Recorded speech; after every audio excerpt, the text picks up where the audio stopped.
Salut à tous, j'espère que vous allez bien.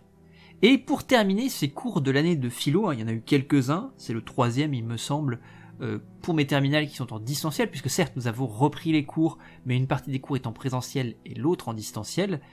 Étant donné que ça fait peu de temps en présentiel, je vous propose cette semaine de venir sur l'œuvre, parce qu'il convient, j'explique rapidement, lorsque vous passez le bac de philo et que vous passez potentiellement à l'oral, alors déjà, faut que vous passiez à l'oral, ce qui n'arrivera pas bien sûr, et en plus faut que vous choisissiez la philo, ce qui n'arrivera pas, bien sûr, évidemment, mais c'est important quand même de l'avoir, et puis je trouve que c'est important aussi d'étudier. Il y a une œuvre complète à travailler, et cette œuvre à travailler complète doit être travaillée ensuite à l'oral, donc on y reviendra un petit peu de toute façon la semaine prochaine avec les élèves en cours, mais je voulais donc justement faire cela sur cette semaine, puisque je fais ça généralement en fin d'année, parce que je trouve que l'œuvre est plutôt sympathique à travailler, je trouve qu'elle est agréable, facile à lire et très courte.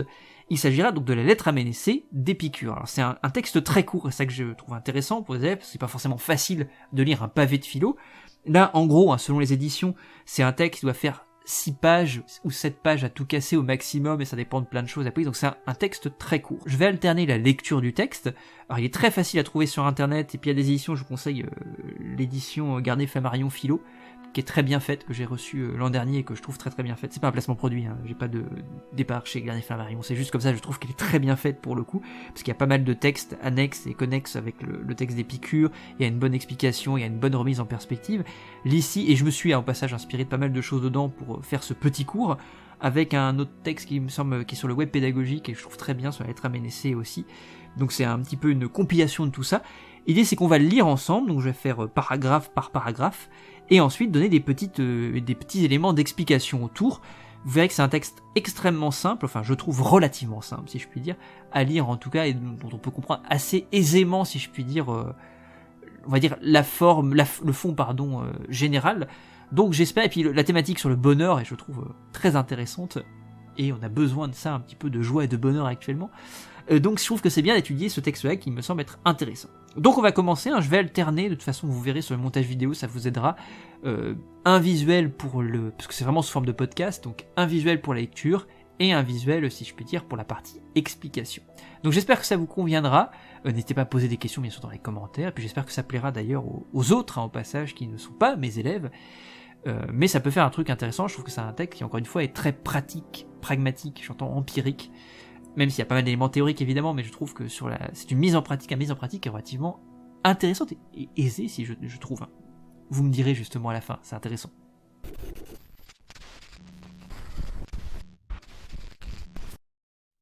Épicure à Ménécée. Salut. Qu'on ne remette pas la philosophie à plus tard parce qu'on est jeune, et qu'on ne se lasse pas de philosopher parce qu'on se trouve être trop vieux. Il est en effet pour personne, ni trop tôt ni trop tard, lorsqu'il s'agit d'assurer la santé de l'âme.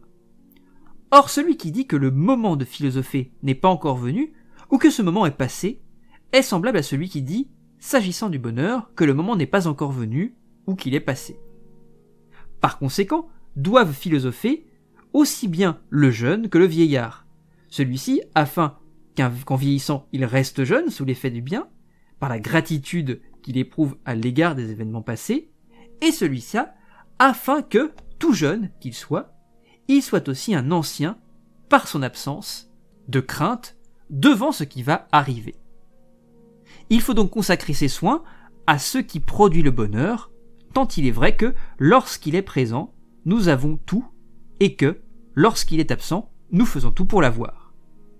Les recommandations que je t'adresse continuellement, mets-les en pratique et fais-en l'objet de tes soins, reconnaissant en elles distinctement les éléments du bien vivre.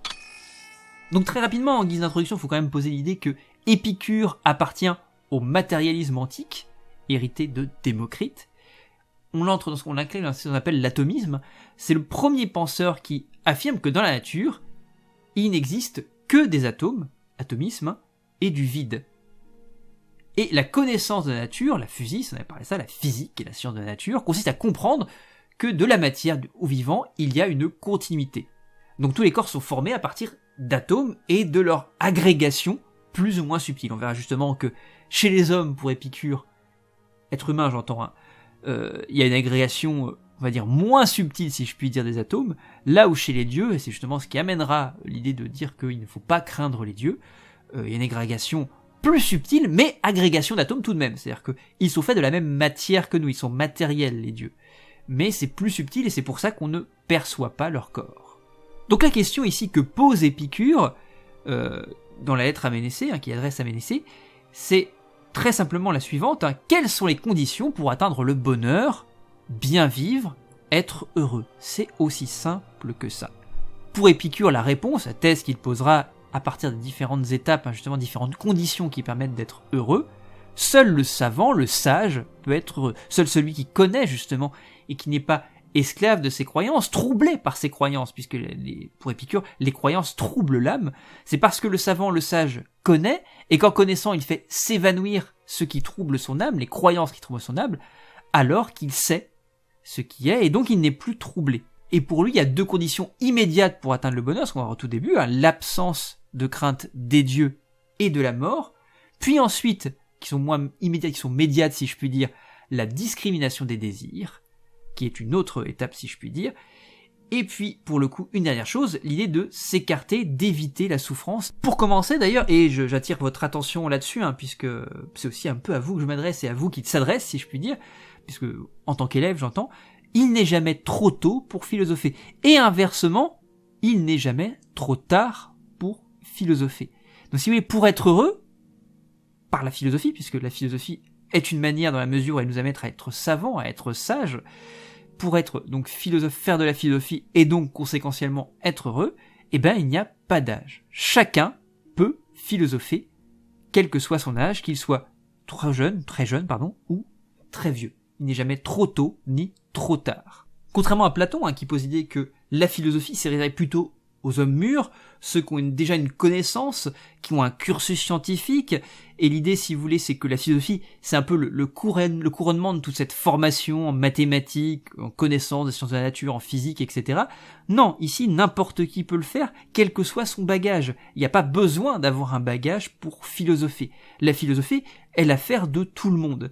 Et encore une fois, il ne faut pas prendre d'excuses parce que je suis trop jeune ou parce que je suis trop vieux. Il est toujours temps de philosopher, et conséquemment, il est toujours temps d'être heureux. Bien sûr, dans les deux cas, c'est une question d'objectif aussi, c'est-à-dire que la philosophie chez Platon a pour but l'organisation, l'administration de la cité, donc quelque chose qui, de fait, pourrait être apparenté à un homme mûr qui a un certain nombre de connaissances. Après, ça mène à cette idée-là aussi, est-ce que la connaissance fait la connaissance du bien ?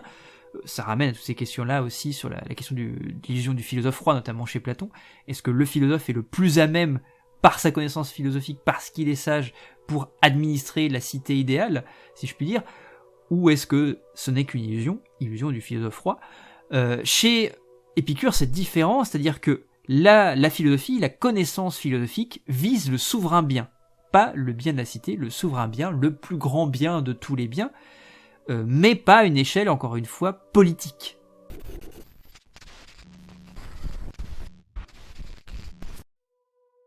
En premier lieu, considérant que le Dieu est un vivant incorruptible et bienheureux, ainsi que la notion commune du Dieu en a tracé l'esquisse, ne lui ajoute rien d'étranger à son incorruptibilité, ni rien d'inapproprié à sa béatitude. En revanche, tout ce qui peut préserver en lui la béatitude qui accompagne l'incorruptibilité, jusque cela lui appartient. Car les dieux existent. Évidente est en effet la connaissance que l'on a d'eux. Mais ils ne sont pas tels que la plupart des hommes les conçoivent. Ceci, en effet, ne les préserve pas tels qu'ils les conçoivent. Est impie, d'autre part, non pas celui qui abolit les dieux de la foule, mais celui qui ajoute aux dieux les opinions de la foule. Car les déclarations de la foule à propos des dieux ne sont pas des préconceptions, mais des suppositions fausses. Il en résulte que les dieux sont à l'origine des plus grands malheurs et des plus grands bienfaits. En effet, adonnés en toutes circonstances à leur propre vertu, ils sont favorables à ceux qui leur ressemblent et considèrent comme étrangers tout ce qui n'est pas réel. Donc dans ce second paragraphe, Épicure évoque la première condition immédiate au bonheur, ne pas craindre les dieux. Pour dire ça autrement, et pour pouvoir résumer ça très simplement, parce que c'est pas très compliqué en tant que tel, c'est dire, pour Épicure, il y a des corps lourds et des corps plus légers qui sont formés dans les deux cas d'atomes. Je rappelle, ce qu'on a dit au tout début, qu'Épicure est un philosophe atomiste, qui considère justement des agrégats d'atomes différents, différentes tailles, de différentes sortes, et du vide. Donc, les dieux, ils sont comme les êtres humains, c'est pas différent des corps vivants, si je puis dire, hein, ce sont des êtres matériels. L'homme, malheureusement, vit dans cet état de crainte en considérant justement que les dieux sont autre chose, sont quelque chose de supérieur, et donc ils se font de fausses idées de Dieu, ils ont des faux, si vous voulez, des préjugés vis-à-vis de ce que sont les dieux. Mais pour Épicure, si vous voulez, c'est ce qui pose problème, ce qui justement nous empêche d'être heureux, ce qui trouble notre âme, c'est que nous avons tout un tas de superstitions que nous allons accoler aux dieux. Et ça, c'est la cause, encore une fois, de tous ces troubles de l'âme, tout ce qui perturbe notre âme, et ce qui nous empêche donc d'être heureux. En réalité, si vous voulez, cette superstition, elle émane justement d'un défaut de connaissance, et d'une méconnaissance, pour être précis, de la nature qui nous entoure, et donc de sa réalité, si je puis dire, atomique. Et puis, justement, mettre en avant cette idée que toute croyance que nous pouvons avoir, qui est de fait un défaut de connaissance, rend triste, donne du malheur, ou confère du malheur à l'homme. Et c'est ce qui rend justement l'homme craintif, qui a peur. On parlera tout à l'heure de la mort aussi. Le fait d'avoir peur de la mort résulte d'une méconnaissance du phénomène qu'est la mort, d'une méconnaissance de la nature comme agrégat d'atomes qui de fait sont périssables, mais nous y viendrons un petit peu plus tard. Donc si vous voulez, nombre de fausses idées sont véhiculées sur les dieux, on a moult préjugés qui encore une fois résultent d'un défaut de connaissance, ce ne sont que des croyances, et donc cette méconnaissance de la nature engendre ces croyances. Et la première chose, si vous voulez, qui fait extrêmement peur à l'homme, qui le rend extrêmement craintif vis-à-vis des dieux, c'est l'idée que les dieux auraient une action sur les vies humaines, auraient un pouvoir sur les vies humaines. Or, pour Épicure, les dieux ne s'intéressent pas aux hommes. C'est important. Ils sont comme les hommes, si vous voulez, dans une certaine mesure, dans le sens où ils sont atomiques, mais ils ont leurs propres affaires, ils font leurs propres choses, ils ont leur propre existence de leur côté, et il n'y a pas de lien à établir, ils n'ont pas, si vous voulez, ils n'ont pas d'emprise, si je puis dire, ou de prise sur l'existence humaine. Alors certes, nous avons une image des dieux, une image de Dieu, mais ces images, si vous voulez, elles sont véhiculées dans le sommeil des hommes, mais ces images sont des simulacres. Et en cela, ça n'a pas de conséquences, il n'y a pas de, si vous voulez, de prise, encore une fois, des dieux, de l'existence divine sur l'existence humaine. Ces images sont matérielles et ce sont des simulacres, encore une fois, qui simulent, si vous voulez, qui sont de l'ordre de la croyance, d'une image que l'on se fait d'eux, mais cette image n'a pas de conséquences, n'a pas de prise, encore une fois, pour répéter un petit peu le même terme, sur notre propre existence. De la même manière que nous le sommes, si vous voulez, les dieux sont formés par des agrégats d'atomes, mais qui sont beaucoup plus subtils, et tellement subtils que les hommes, de fait, ne voient pas leur corps. Mais ça n'empêche pas, il n'empêche, si vous voulez, cette idée-là, que quand bien même ces agrégats d'atomes sont extrêmement subtils, tellement subtils qu'on ne les voit pas et qu'on ne voit pas le corps des dieux, il n'empêche que ça demeure des agrégats d'atomes comme nous. Les dieux n'ont pas de raison d'être, à proprement parler, comme nous. Leur volonté est due, si vous voulez, au hasard. Il n'y a pas d'idée de filiation. Ils sont détachés des affaires humaines. Donc si vous voulez, les dieux, contrairement à ce que la croyance véhicule, ne sont pas des idées, mais ils sont des choses. Dans le sens, évidemment, où ils sont des agrégats d'atomes. Dans le sens où ils sont contingents et non nécessaires. Encore une fois, ils n'ont pas une raison d'être, tout comme nous. Leur existence et leur volonté est due au hasard. À partir de là, une fois qu'on a posé cette base, qu'on a, si vous voulez, relativisé les dieux, d'une idée de les faire passer à une chose, alors il n'y a effectivement plus de raison de craindre ces dieux, et donc déjà, première étape si vous voulez, notre âme est déjà un petit peu moins troublée.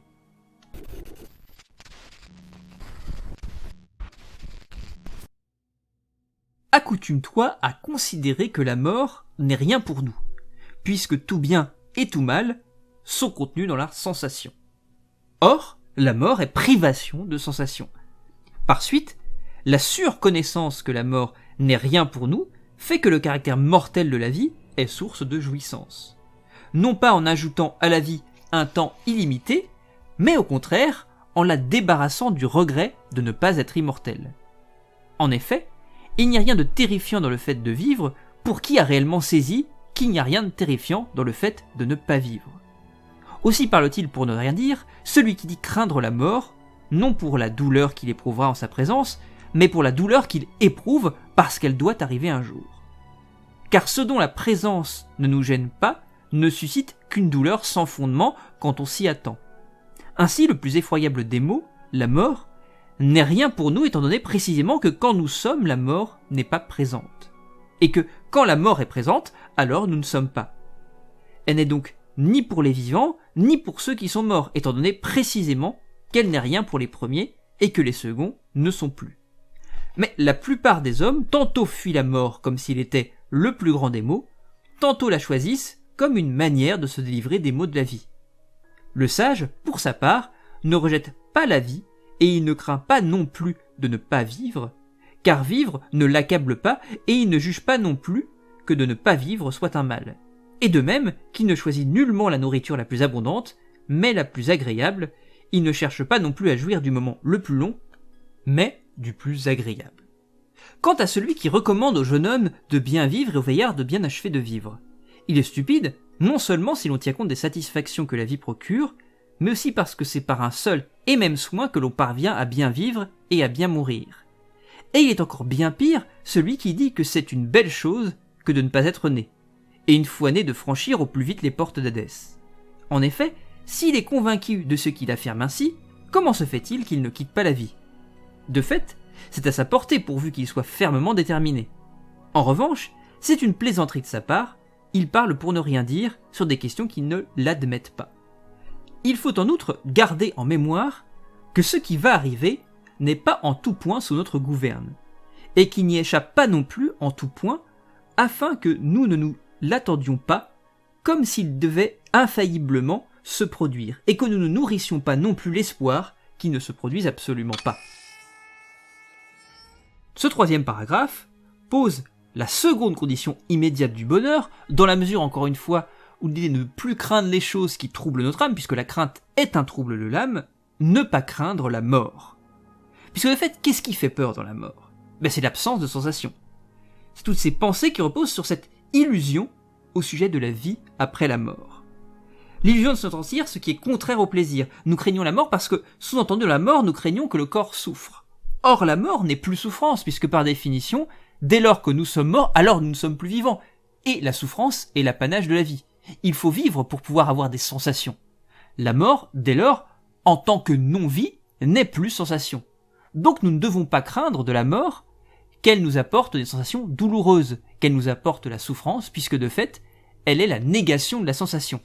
Et quand même nous considérerions que la mort désagrège le corps, si je puis dire, mais que potentiellement au-delà de la vie, l'âme perdurerait, alors nous pourrions craindre peut-être une souffrance de la part de notre âme. Non, puisque pour Épicure, l'âme est faite de matière. Elle est une agrégation d'atomes.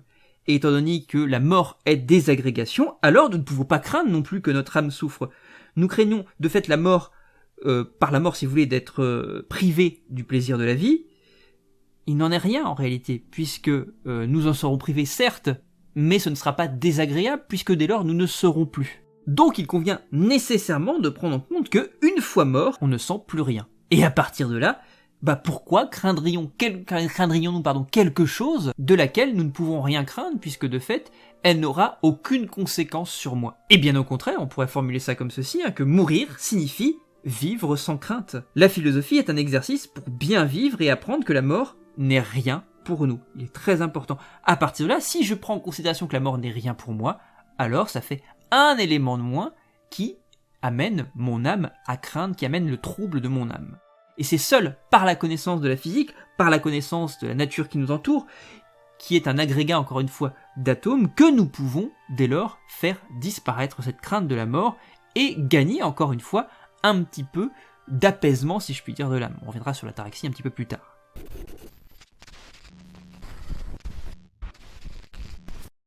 Il faut en outre établir par analogie que, parmi les désirs, les uns sont naturels, les autres sans fondement, et que, parmi ceux qui sont naturels, les uns sont nécessaires, et les autres naturels seulement.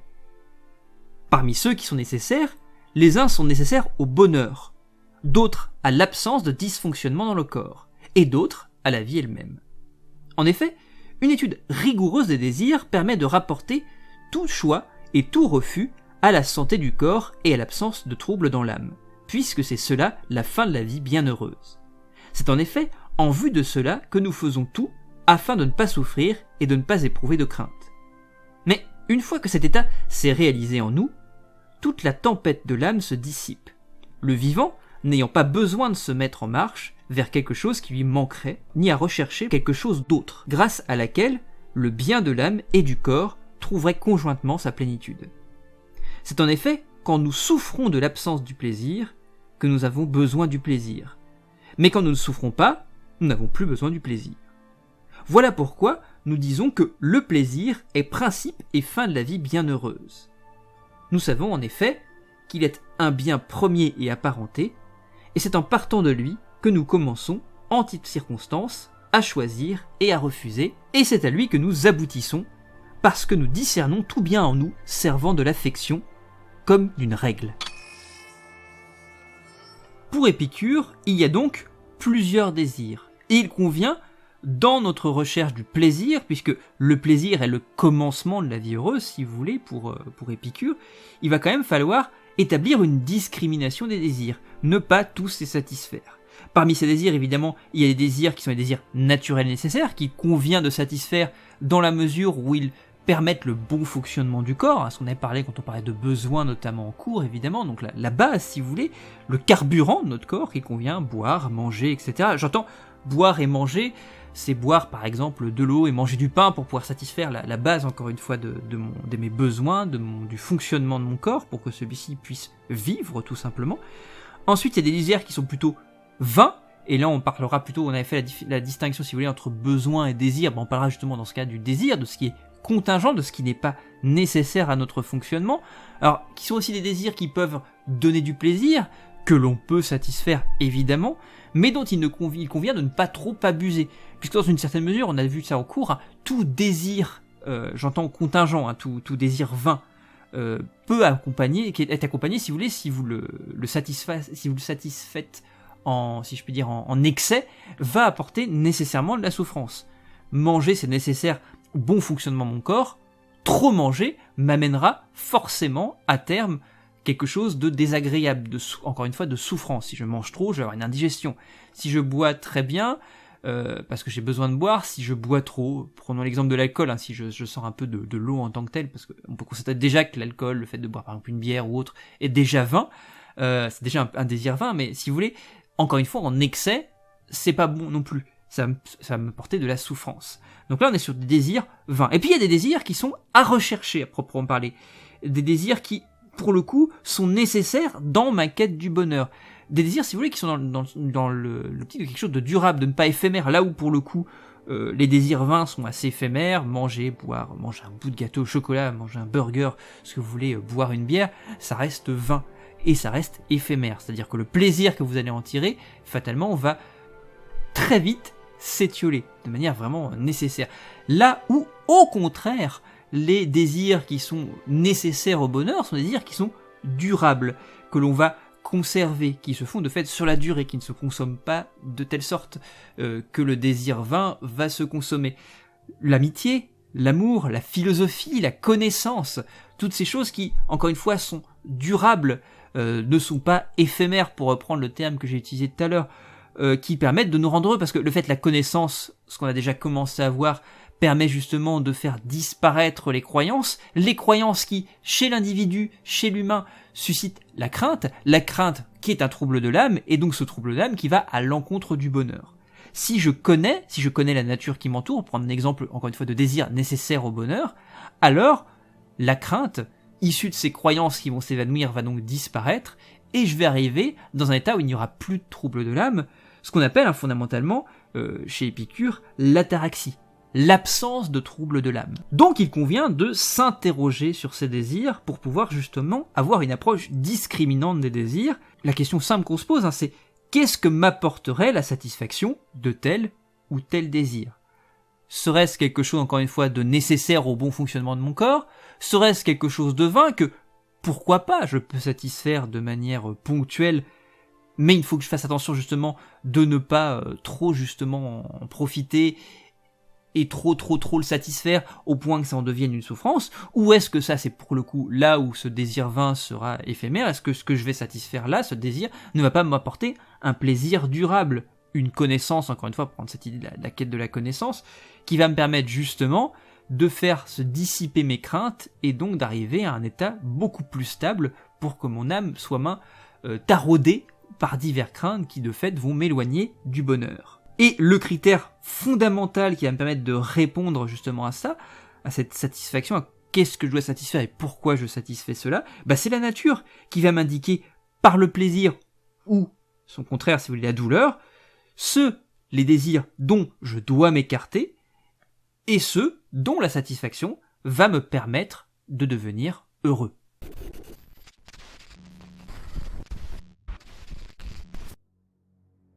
Puisqu'il est notre bien premier et connaturel, pour cette raison, nous ne choisissons pas non plus tout plaisir. En réalité, il nous arrive de laisser de côté de nombreux plaisirs quand il s'ensuit, pour nous, plus de désagréments. Et nous considérons que beaucoup de souffrances l'emportent sur des plaisirs. Chaque fois que, pour nous, un plaisir plus grand vient à la suite des souffrances que l'on a longtemps endurées. Ainsi, tout plaisir, parce qu'il a une nature qui nous est appropriée, est un bien et pourtant tout plaisir n'est pas à choisir. De même encore, toute souffrance est un mal, mais toute souffrance n'est pas toujours par nature à refuser. C'est toutefois par la mesure comparative et l'examen de ce qui est utile et de ce qui est dommageable qu'il convient de discerner tous ces états, car, selon les moments, nous usons du bien comme d'un mal, ou à l'inverse, du mal comme d'un bien. Effectivement, et pour prendre cette petite parenthèse rapidement également qui est importante à souligner, parfois, il convient de satisfaire certains maux, certaines souffrances, dans la mesure où celles-ci peut-être m'amèneront à un plus grand bien, à un plus grand plaisir. Et à l'inverse, certains plaisirs éphémères m'amèneront, une fois leur satisfaction, si vous voulez, pleine, complète, à une souffrance bien plus grande que ce plaisir est grand du point de vue du plaisir, vous voyez ce que je veux dire. Donc dans l'idée, parfois, il convient mieux de satisfaire un mal pour un plus grand bien qui le suit, plutôt qu'un bien qui aura des conséquences bien plus néfastes, bien plus douloureuses pour l'individu.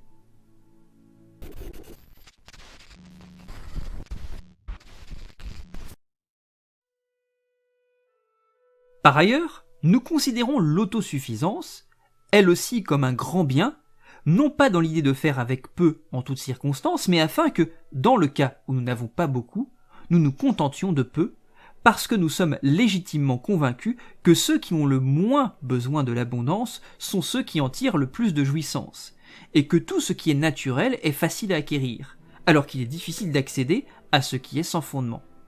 Car les saveurs simples apportent un plaisir égal à un régime d'abondance. Quand on a supprimé toute la souffrance qui résulte du manque, et du pain et de l'eau procure le plaisir le plus élevé lorsqu'on s'en procure alors qu'on en manque. Donc s'accoutumer au régime simple et non abondant assure la plénitude de la santé, rend l'homme actif dans les occupations nécessaires à la conduite de la vie, nous met dans de plus fortes dispositions quand nous allons, par moments, vers l'abondance et nous prépare à être sans crainte devant les aléas de la fortune. Quand nous disons que le plaisir est la fin, nous ne parlons pas des plaisirs des débauchés ni de ceux qui consistent dans les jouissances, comme le croient certains, qui, ignorant de quoi nous parlons, sont en désaccord avec nos propos ou les prennent dans un sens qu'ils n'ont pas, mais du fait, pour le corps, de ne pas souffrir et pour l'âme, de ne pas être troublée. En effet, ce n'est ni l'incessante succession des beuveries et des parties de plaisir, ni les jouissances que l'on trouve auprès des jeunes garçons et des femmes, ni celles que procurent les poissons et tous les autres mets qu'offre une table abondante qui rendent la vie agréable. C'est un raisonnement sobre qui recherche la connaissance exacte des raisons de tout choix et de tout refus, et qui rejette les opinions à partir desquelles une extrême confusion s'empare des âmes.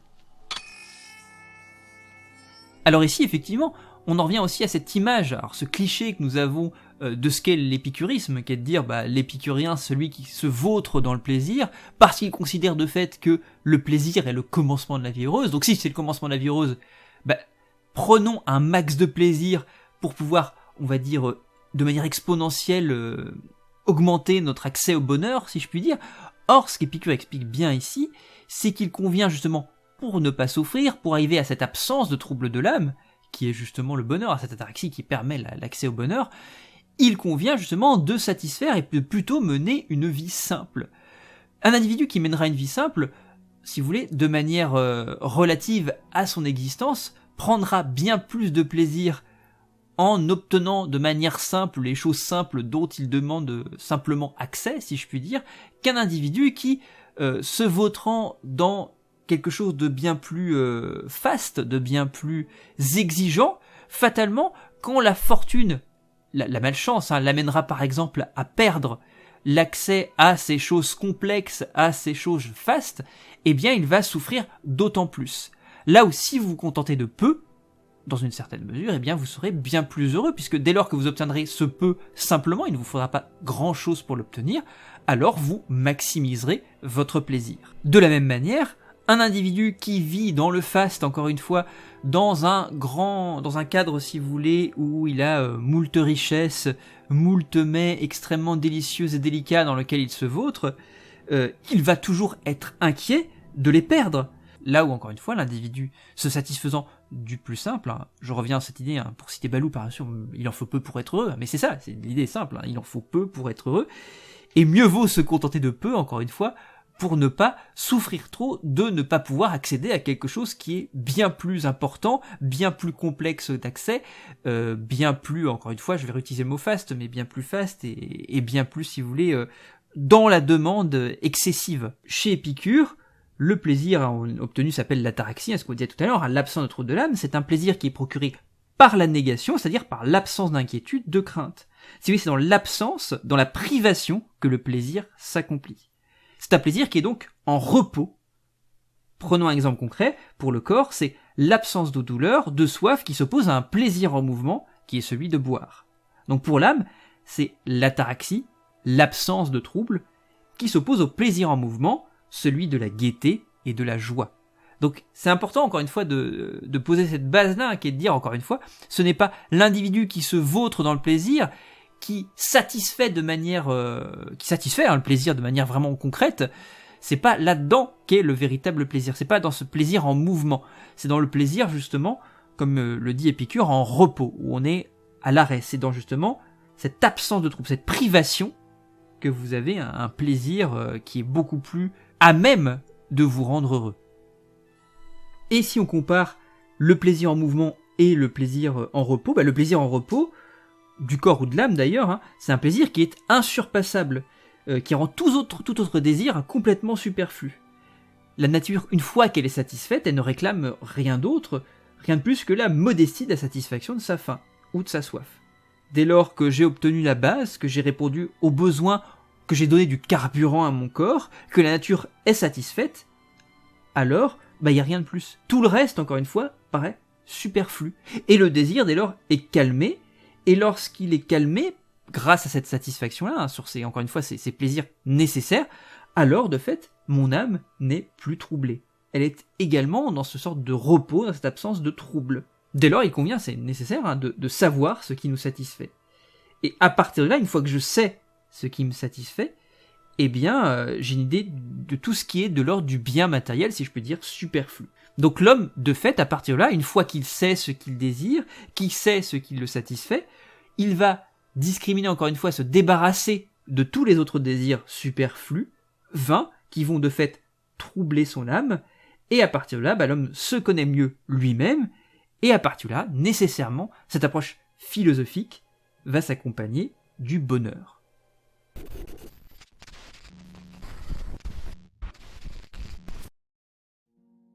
Or, le principe de tout cela, et le plus grand bien, c'est la prudence.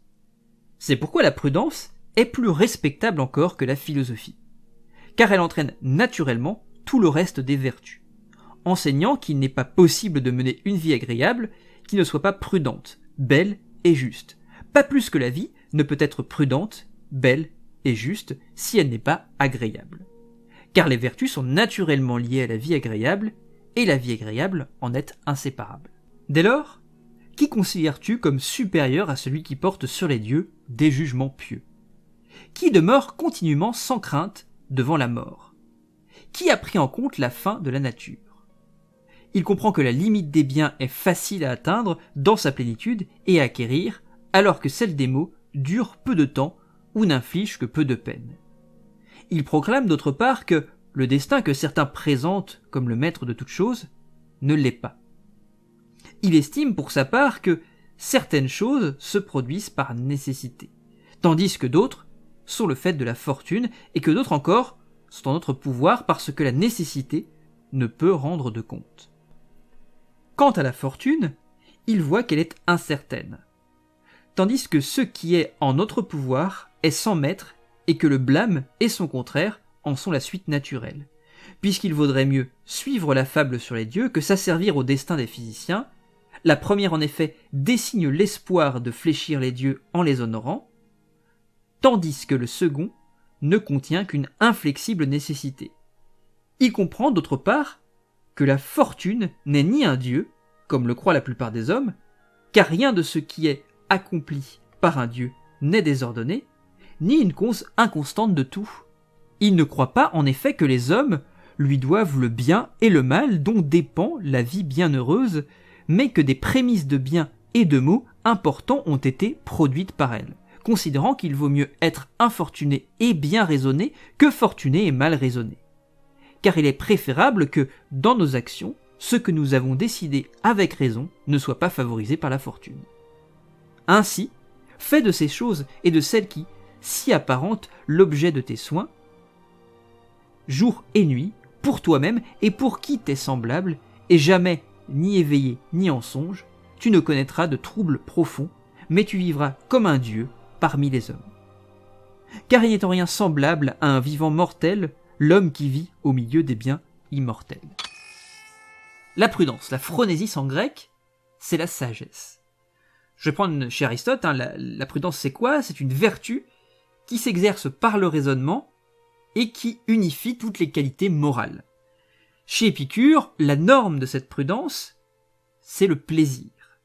Dit autrement, les vertus n'ont de valeur que par le plaisir qu'elles procurent. Donc elles ne sont pas recherchées par elles-mêmes.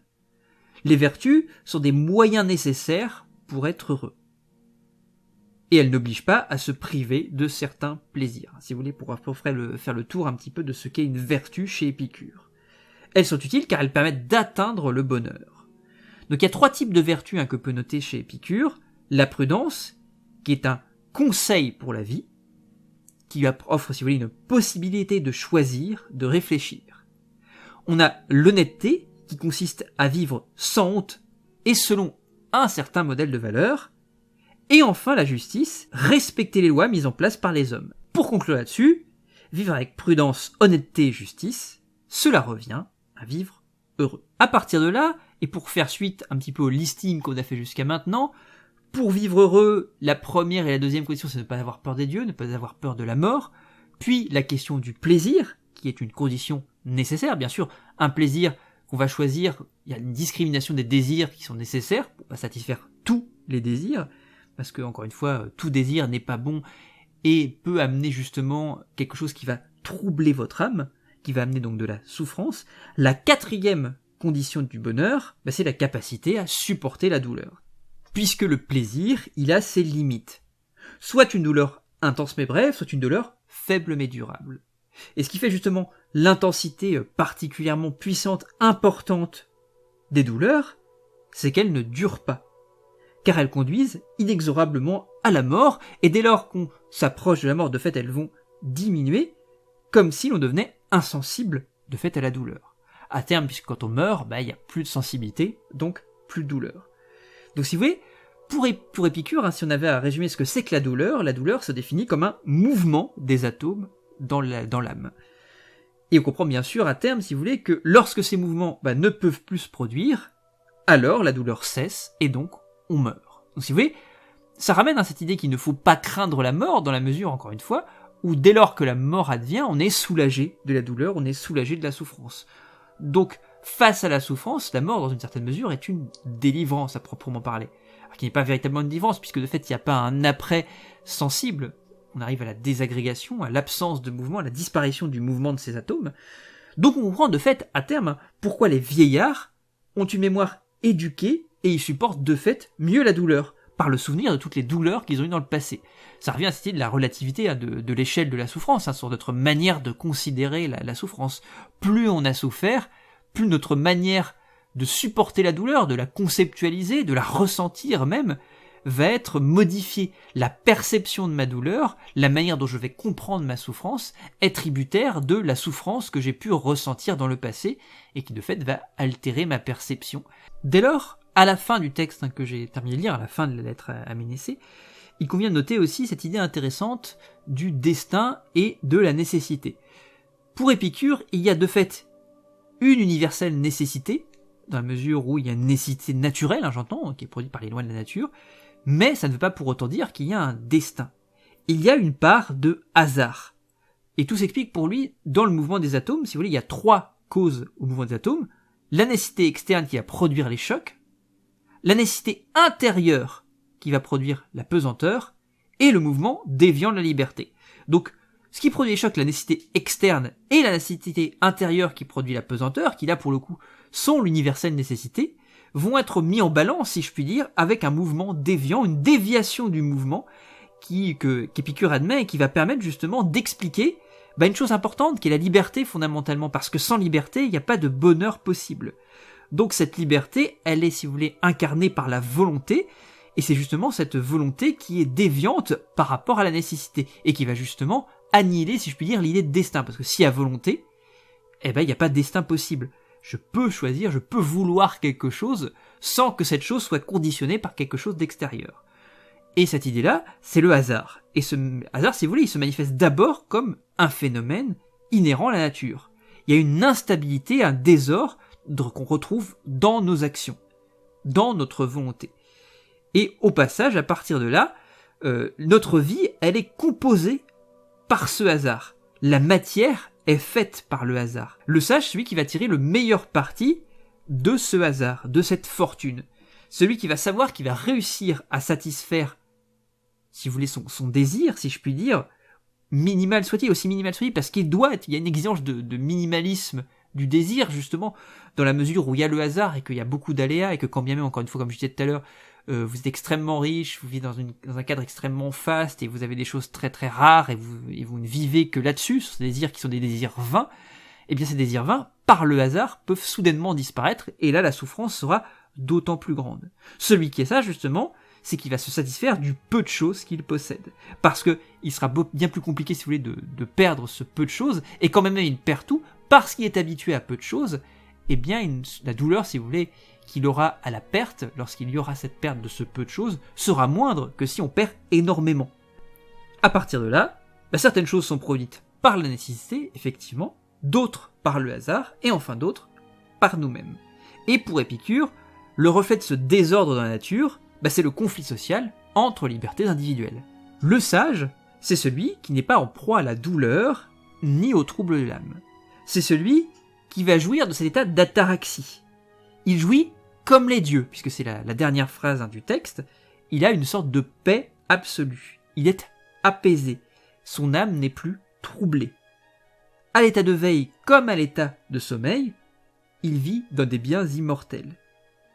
Il est délivré de la crainte des dieux, de la crainte de la mort et de tous les troubles grâce à la connaissance de la nature. Encore une fois, c'est la connaissance qui permet cela, qui permet de nous détacher de nos croyances, qui, elle, trouble l'âme, là où la connaissance, justement, car elle nous permet une meilleure connaissance de la nature, et justement, en nous permettant de mieux connaître la nature, ça nous permet de mieux nous connaître et donc de mieux savoir ce que l'on désire, et de se débarrasser de ces désirs vains, alors à partir de là, je n'ai plus à être troublé.